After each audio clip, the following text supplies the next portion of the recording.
Heavy cough. 3, 2, 1. Inside this lab at Florida Atlantic University, 2 engineering professors are measuring the power of a cough. 2, 1. Using a dummy, they fill its mouth with a mix of glycerin and water. Then, with a pump, force the dummy to cough. Then wait to see how far the droplets travel.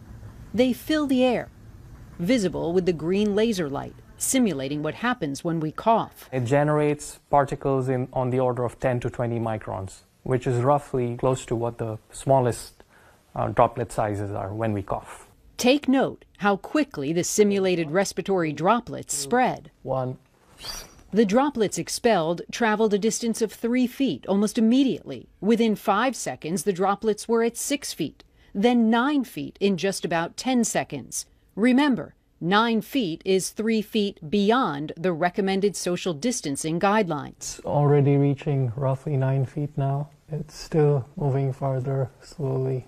The fog of droplets lingered in the air, but kept moving forward, taking just another 30 to 40 seconds to float another 3 feet.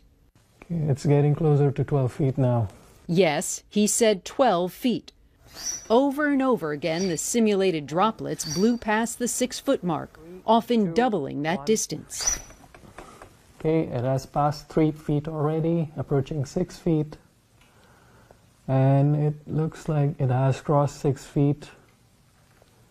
And now it has slowed down. How long might they linger at 9 feet and 12 feet? So at 9 feet, they could linger for, provided still air, 2 to 3 minutes. Okay, but the concentration is less than what it would be at say 6 feet by about a factor of 8. The professors say the droplets become less dense the further they travel, but they still hang in the air, still with the ability to carry disease. And watch this.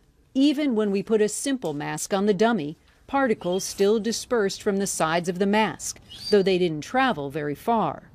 Certainly, if you're not wearing a mask, you're supposed to cough into your elbow. But if you cough into your hand, this is what happens. Let's turn out the lights. I'll put my hand up against the mouth of this dummy and simulate a cough. You can see the droplets spray in all directions. They may not travel as far, maybe about 3 feet or so, but they spray everywhere. And they can linger in the air, possibly for as long as 3 minutes. Intensity of the cough matters, so we tested a gentle cough too. The lighter cough didn't go very far at all, about 3 feet, but the question remains, how close is too close? Do you think, based on what you've seen in your own lab, that 6 feet is enough for social distancing? 6 feet is a minimum distance that you should keep. It seems that... But further is better. Further is better.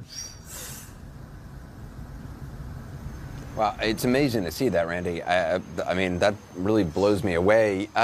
I'm guessing they'd have different results outside.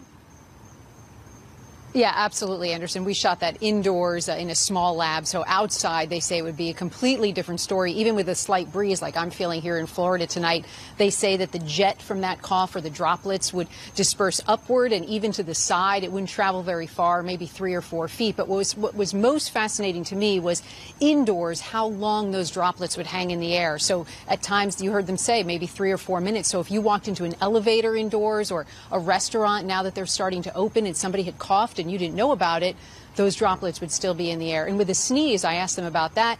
They said a sneeze is much more powerful. There would be more droplets and they would travel even further. So not exactly comforting, but